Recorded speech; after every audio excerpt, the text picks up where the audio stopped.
एक बार की बात है, एक गांव था जिसे लोग अंधेरे और डर के कारण छोड़ने लगे थे। गांव के आसपास एक घना जंगल था, जहां लोग जाने से डरते थे।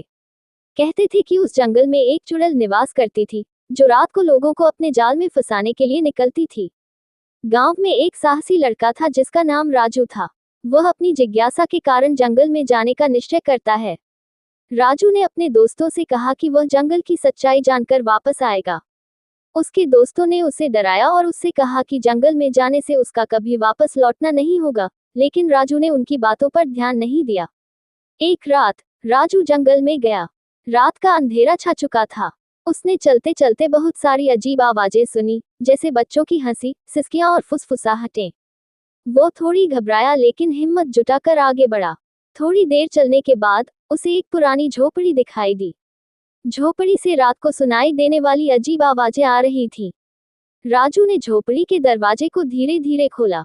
अंदर जाने पर उसने देखा कि वहां एक बूढ़ी औरत बैठी थी, जो उसे देखकर हंस रही थी।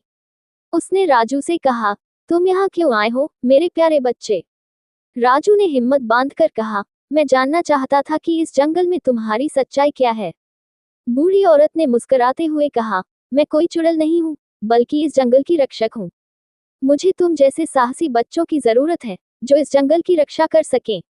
राजू ने उसकी बातें सुनी और समझा कि सच में इस जंगल में नकारात्मकता नहीं बल्कि एक विशेषता थी जिसे समझने की जरूरत थी। राजू ने गांव लौटकर सबको सच बताया। उसके साहस और समझदारी के कारण गांव वालों ने फिर से जंगल को स्वीकार किया। अब वह जंगल न सिर्फ डरावना लगा, बल्कि एक रहस्यमय और सुंदर स्थान बन गया। राजू ने सबको सिखाया कि डर से भागना नहीं चाहिए, बल्कि समझने का प्रयास करना चाहिए। इस प्रकार राजू ने न केवल जंगल की सच्चाई का पता लगाया, बल्कि गांव वालों को भी सिखाया कि असली ताकत साहस और ज्ञान में होती है। इस तरह से चुड़ैल की कहानी एक नई दिशा में मोड़ गई। जो पहले केवल डराती थी, अब नई आशा और साहस की कहानी बन गई।